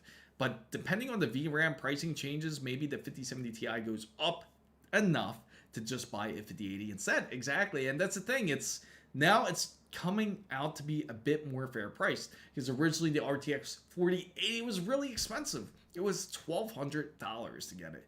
In fact, I think it was $1,300 they wanted to charge for it. A lot of people were pissed about it, and rightfully so, because you're not getting that much of an improvement and you're paying much more money compared to something like the RTX 5080, where it's a bit more fair in pricing. So memory amount is why. So the memory is expensive currently because there's a lot of people out there, especially the AI industry, is interested in purchasing the memory for their computers. And that's going to be mostly for the AI side, just trying to have enough RAM for their data centers practically. So that's why everything has shot up way drastically. And there is memory companies out there currently that is working on new memory. Currently, I think it is Samsung, and I know HK Hynix is also working on new memory factors. In fact, I know Samsung is the one coming out with LPDDR6 currently, and that's again more of the commercial side more than anything. And hopefully that alleviates the trouble that we currently have with the consumer market when it comes to the whole side, when it comes to RAM, and that's why it's so expensive. And this also it's a trickle down effect, because it also is going to affect the whole GPU side, because eventually it's going to get to the point where, for example, when the 50 series Super comes out, or if AMD wants to come out with their series coming out, when they come out, if they come out with their card, the RDNA 5 card, it's going to be a bit of trouble trying to get VRAM for it. Yeah, I think it was $1,300 as well. Yeah, that's the thing. It was really expensive for it. 5060 Ti 16GB is going to be really hard to find at a good price going forward, I bet, whereas the 8GB version will be the same. That's a good, certainly right about that. Make a safe supercomputer AI. Make new RAM's ways. So, Alex, it depends where you live. Honestly, it's really a big difference around the world. Sounds like it should work. Now, yeah, I mean, yeah, it should work. So the 5070, if you were to get a 5070 now, Alex, it should be actually a decent price. Everything's back under MSRP. Or even a 5060, it's back under MSRP. So if we look at a 5060 now, I know you're located over in Europe, over in the UK, so it's going to be a bit more expensive. But just for example, looking at just a standard 5060 that's 8GB, it's about $300. But you don't want to get a standard 8GB GPU. It's better to go 16GB, because then it's a bit more future-proof in that sense. But again, I always highly recommend going to the 5070 side, at least 5070 Ti. Or even going 9070 XT is even really good too. So it sounds like it should work. What are the specs? So yeah, so it seems like you're thinking of building a PC now, Alex. Yeah, feel free to share what your thoughts are, and of what type of build that you're thinking up of. So get RAM, PC. You know what's funny? Originally, I always told everybody the first thing you have to get when it comes to a PC is your GPU. And now I'm starting to feel, maybe RAM is certainly the better way to go currently. Maybe RAM is the best way to get started off now. Because the reason why I said the GPU originally, because it's usually the most expensive purchase, and it's what people are usually looking for when it comes to a PC build, because that's the most critical component, especially when it comes to gaming, or if you're into 3D modeling. Now the CPU is more critical if you're looking for more of, like, say, the streaming side, or if you're looking for more of the producing side when it comes to Photoshop, or if you're into doing things like Premiere, video editing, like ideas like that. That's when CPU is a bit more important. Now, the 5070 Ti and the 5080 Si. Yeah, so either one's really worth it. What's the cheapest GPU that is usable and will run on AM4? So the cheapest GPU I can say, which is usable and runs on AM4, I would just go even like the 50. I wouldn't even recommend like a 5060. You could even go like, if you wanted to look in the used market, you could probably find some of the 40 series. Look up the 40 series and you could probably get a decent deal for it. For this birthday Monday coming up. I mean, like, what are the specs of the PC? Okay. So the specs of the PC that everyone's voting for is going to be the Threadripper 3970X. It currently has 3600 megahertz of CL16, 64 gigabytes of RAM. It also has a 3080 Ti in it currently. And the case, that's something else that we gotta all figure out too, is what type of case should go in it. Again, it's more of the streaming build. This is what I really use it for the whole editing side. So that's what it's mainly for. It's mainly for editing, for streaming. So I just wanted to hear everybody's thoughts on what type of GPU should be put into this build.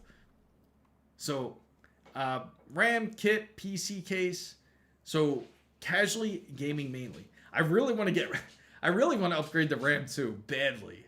I looked at it the other day and I kind of regret not purchasing it because now it's like it's shot up quite a bit in pricing.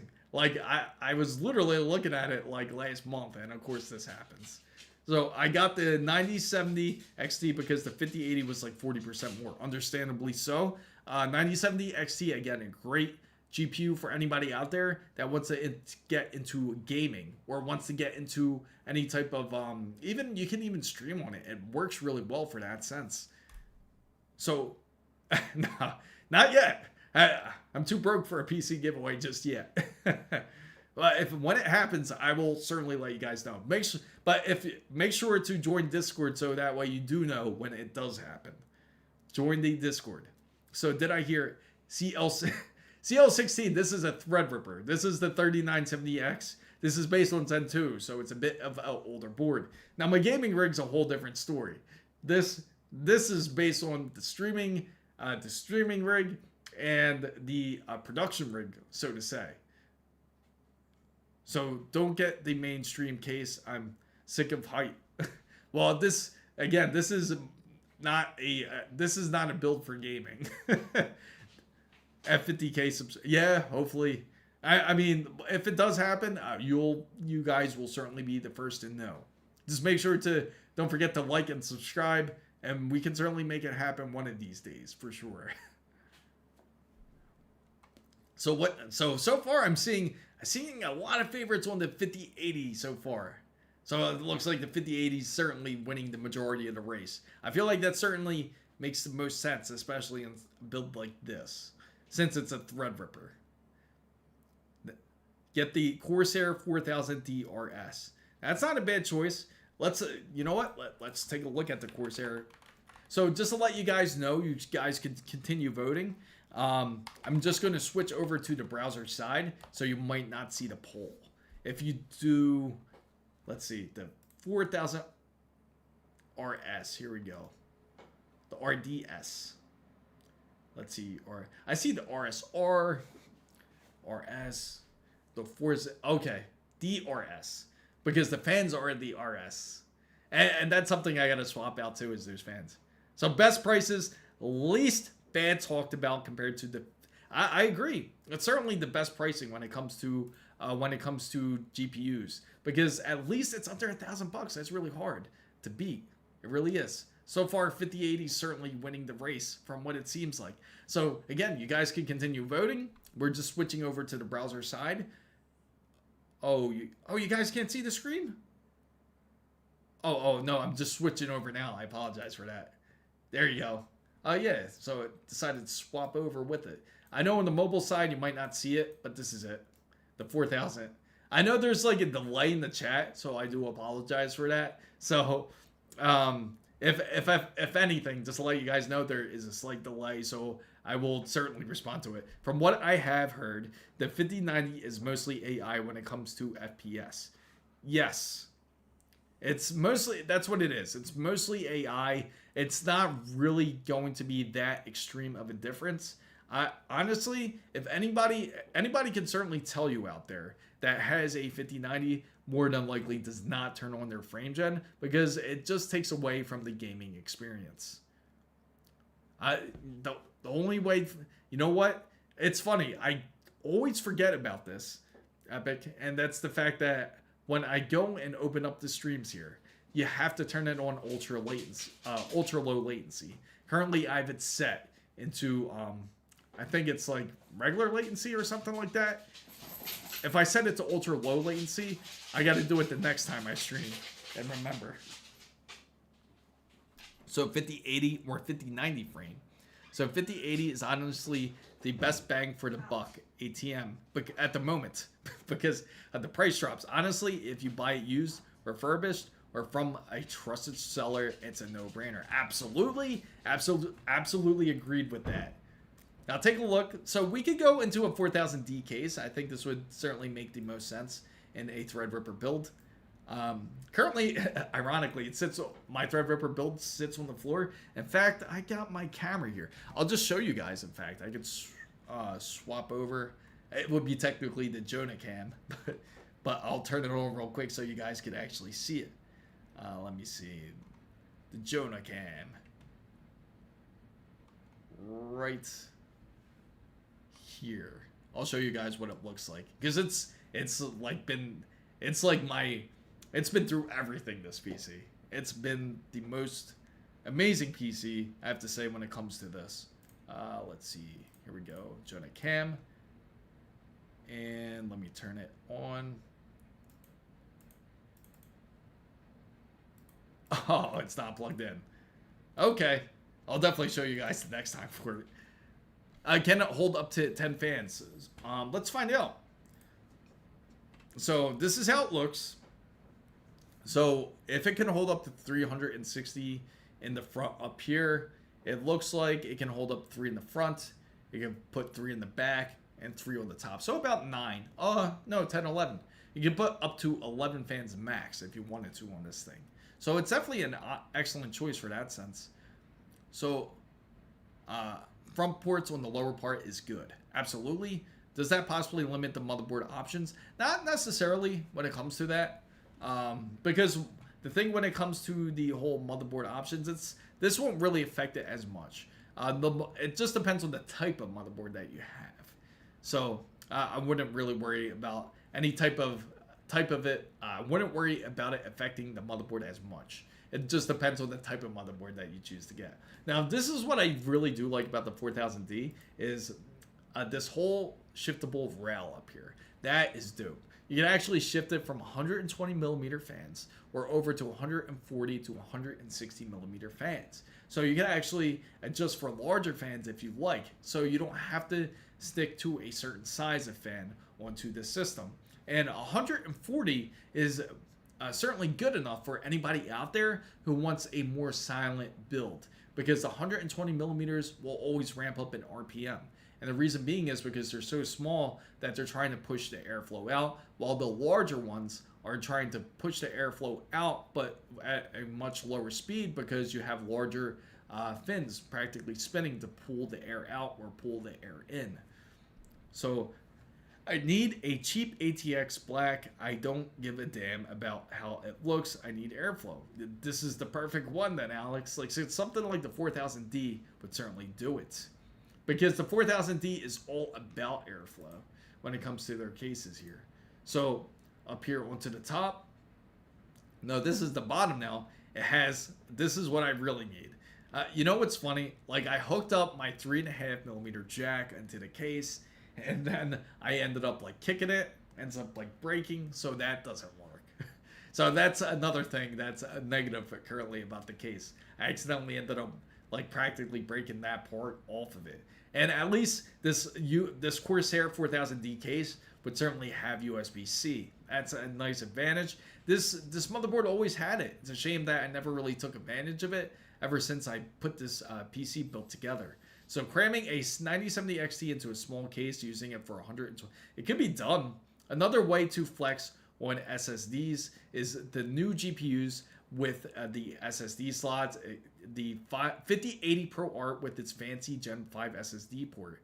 Oh yeah, yeah, that is a good point. Imagine putting an MSI Frozer SSD on it. You'd be the first person to see. Yeah, that's true. The SSD sag, thanks.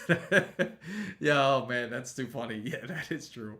Will it get very loud? Not necessarily. No, this case you could get it for, I think it's like $100. It's only $100 for this case. It's affordable and it certainly does the job. Now it not only adjusts the rails on the top of the case, but you could actually adjust the rails on the front of your PC case. Now, slight tune down or up with the headphones on. Which Threadripper do you have? No, I only have the 3970X. So unfortunately, it's the Zen 2. So it's a bit older. In fact, I could even show you a picture of what it looks like. This is my I'll open up another tab so you guys can see. This is my Threadripper here. Right here, it's this guy. There it is. That's it right there. It's the Zen 2. So it's nothing crazy. I thought about doing this whole other Threadripper build, which would be insane, but I am not wanting to spend that kind of money on RAM right now. It's too insane. It just doesn't make any sense. It's just not viable. Does it 50? Does it? I'm trying to catch what you say, Alex. Montech XR is amazing with the 9070 XT Nitro because case fans blow the 12-watt connectors. Oh, cool. Yeah, isn't it? It's pretty dope. But the Montech XR, amazing with the 9070 XT Nitro. Montech, we're going to put that in. How many cars? And that's the thing. It's gonna feel like it's gonna cost like as much as a car. That's the problem with it. That's not what we want there. We don't want the cost of a car. For anybody remember Project? There you go. Montech XR wood. All right, let me get off the wood subject there. So, the Montech XR, that actually looks pretty decent. Oh my god, almost reminds me of those Lian Li cases. Very similar to it. It looks just like it. That whole fish tank vibe. You know, a case that I really want to build on really badly is the Corsair 5400. Really bad. Because I really like the fact of those triple chambers. That's amazing. That would be something we can do in the near future. We'll definitely do something like this. But this wouldn't go in the Threadripper. It wouldn't make any sense to. I feel like this belongs definitely more on like a gaming rig for sure. I bet my CPU has better silicon. It probably does. Not gonna make it. Being not gonna make it fair. Get the 1000D. Okay? Let's see. Corsair 1000D. Corsair 1000D. Here we come.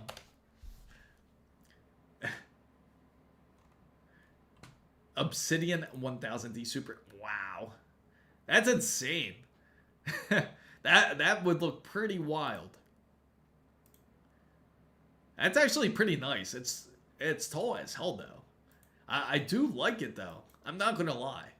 I do like how it has the 2 USB-C ports and they glow, so I can see where I'm plugging it in. Because this room obviously is not that bright. So it's like Lian Li, but half the price. Absolutely. You know, Montech's actually really good. On that 9070 XT build that we did was based on a Montech build. Due to RAM prices, many people picked a case that is cheaper than the 5400. I bet. I certainly bet they did. Because that 5400, the thing I'm attracted mostly about it is the whole triple chambers. That's what really attracts me about that case. That you could actually cool.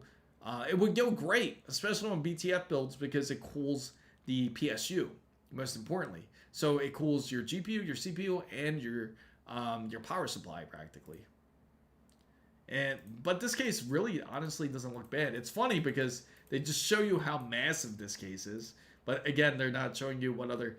Even is that a power button back there? That's wild. They even got a power button back on the back of the case there. If you guys could see that, that's pretty funny. And it comes with some exclusive. Okay, so USB 3, 2 USB-C ports, and it comes with the audio, and of course everybody's favorite pins to plug in is the power ports right there. Is 18 fans enough? Because that's that's way plenty. 18 fans is plenty on this. Worth it if you're the consumer who would need such good temps. Absolutely. This would be great temperature wise. Build quality, it has those filters in there. Let me see. Yeah, that's wild. So it's $314 for this. So it's the ultimate super tower PC case with the tempered glass design, smart lighting, and fan controls. And you know what's funny? Also, I failed to mention too, the Threadripper. It's based on an eATX. I mean, it's an extended ATX, so it's a bit larger than the standard ATX. So imagine the dust if you left it running for weeks. That thing would look terrible. It would probably. It almost looks like a vacuum cleaner. Like the way it would just like suck it up. It really would, because just imagine how much could really get in there. It would look practically like what you would dump into the dust you would dump into the trash. Are you water cooling the Threadripper? No. The reason why is because I've already had it since about early 2020. And we're almost going into 2026. So it's almost 6 years old right there. It's a bit older. The Arctic extender can carry that motherboard. Check it out. And you know, that was also the reason why I was thinking of doing this like whole new build when it comes to Threadrippers, is because again, it's just the only reason why I would is it's not because it's not running bad, but it's because I want to make sure to stay up to date when it comes to this PC. But again, you can see how great it's running. The cores still run excellent. You're talking about, okay, just to describe the 3970X to you guys. The 3970X is a 60, it goes up to, this one's 32 cores and up to 64 threads. So there you go. It has plenty of multitask ability, and that is why it is the main production and the main streaming centric PC. So actually, like if we do a gaming stream, it would just connect into the gaming PC. So, but I definitely want to do that for you guys, because I know you guys want to see that. Like do like some Battlefield 6 gameplay or something. That would be fun. So can normal AIOs fit? Not exactly, because the way the AIOs are, like when it comes to the Threadrippers, they're like about that large. No kidding. They're like that big. So you have to make sure you get a AIO cooler where it actually will cover the surface area. They could if you put your own. Yeah, that's true. If you make your own contact, you could always do that. You just have to make your own cold plate practically to sit on top of the Threadripper. It wouldn't be horrendous, but it could be done. It certainly could. But what I actually have on there, it's actually not that bad of a cooler. It's actually Deep Cool's AIO fits really well on there with no issues. Ran great through the system, no problems. I've thought about swapping it out again. It's like, but practically it's like rebuilding a PC at that point, because it's like, do I really want to add more RAM capacity? I know the GPU would be plenty, because I can just transfer the GPU over to the new build, so that won't be an issue. It's more so when it comes to the RAM, it's pretty much legacy, and it's higher price than it should be. And then the same thing when it comes to like everything else that is inside the board. The only thing I can really transfer over is the M.2. I can transfer those over with no issues. But obviously you're going to want to upgrade them if you're going to be like on a brand new type of build. Manually apply dry ice. That would be great, right? You know, they say dry ice makes some great contact there. As a standard Threadripper is basically 4 CPUs fused into one big monster. Yeah, practically. It really is. And the funny thing is, when you install them, they're actually not really hard to install. They're actually pretty fun. I like installing Threadrippers because it's just like it slides into like a plate, and then you close it. You just lock it into place, and they actually come with like this mini torque wrench that it comes with, and it clicks every time you tighten each bolt down. So once it clicks, you know it's in there just tight enough. You don't want to over torque it because if you do, you can obviously damage it. So I'm so happy it's not a thermal. Can you imagine that? We put a Thermalright Assassin on a Threadripper. I wouldn't, honestly, that would be very difficult for me to trust that. It would certainly be fun. Like if we knew that this PC was going, I would just do it. I would just throw it on there just to see how well it would cool. Thermal Grizzly Cryonaut Extreme versus Duranaut. But those are both great thermal pastes right there. Now, you missed my message, but I can use a PA. Oh, I apologize, Rugal. You missed my message, but use a PA602EATX case. It's nice, aerodynamic, but I'm not sure how good it would be for a Threadripper. Honestly, you know, it's funny because you weren't the only one that actually mentioned this to me. The PA602. We'll look that up real quick.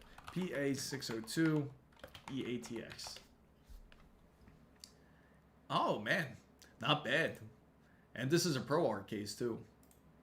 And ironically, this is like, I always look at the ports now because that is what I care about. Like when it comes to something like this now.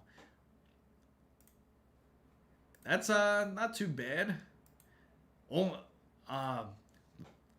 that's actually pretty nice actually. So I have the Cryonaut Extreme, worth every penny. You know, I do have to reapply the thermal paste. That's the next thing I got to do with the Threadripper. That is one thing I do certainly need to do. Because, honestly, I've been slacking on that because the last time I applied thermal paste was when I first installed it. So you're talking about like 5 years ago. That thermal paste is definitely like pretty dried out now. I got to do it. I just have been, honestly, I've been lazy. Are those 180 millimeter fans? I'm curious. Or are they 140? Because that probably runs nice and silent. I do like that side of it. That's not a bad case. But the Obsidian has that 2 USB-C ports. That really does attract me too. Be Quiet Dark Horse 4 on the Threadripper would honestly be viable. All right. Let's take a look at Dark Horse. Dark Horse 4. Let's see. Worst best all pro art build when it comes for video. So if you're trying to do a best all pro art build, possibly when doing video, you're talking about like as in specification wise, it's dual 200 millimeter. Oh wow, that's even bigger than I thought. That's insane. It can get a bit loud on extreme conditions. Oh, really? I wouldn't think they would get that loud.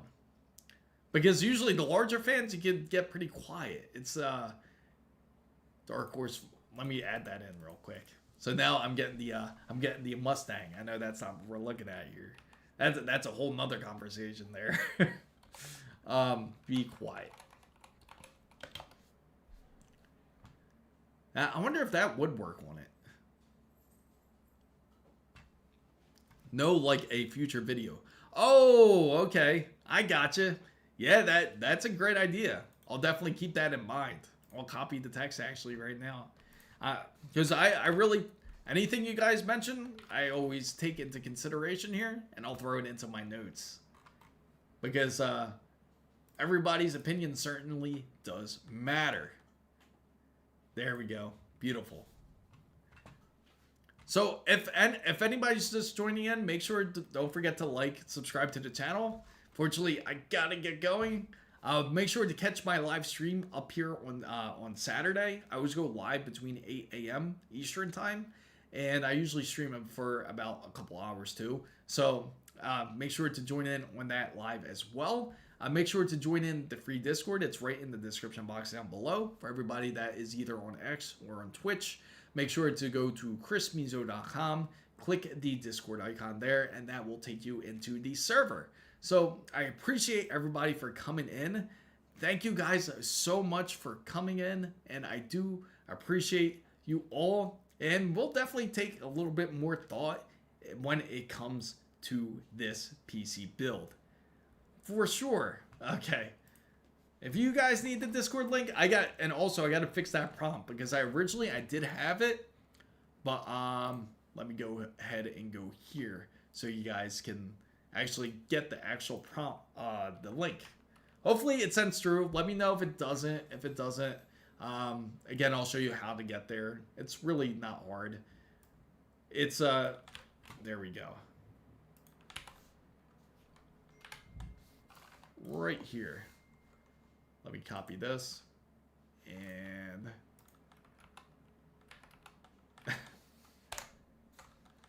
there we go. Wait, that's not right. Oh, I know. There we go. Now we should be good. Thank you, Springtime. There we go.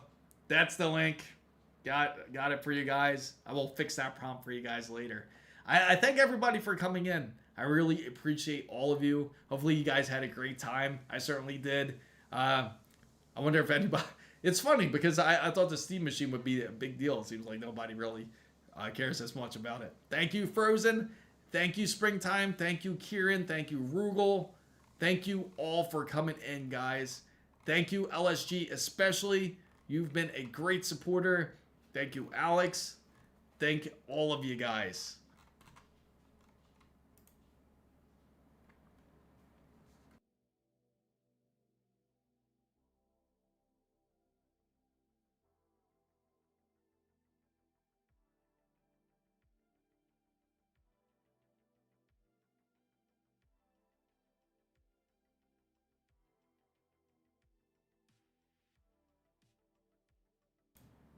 Shout out to Ernesto. Thank you.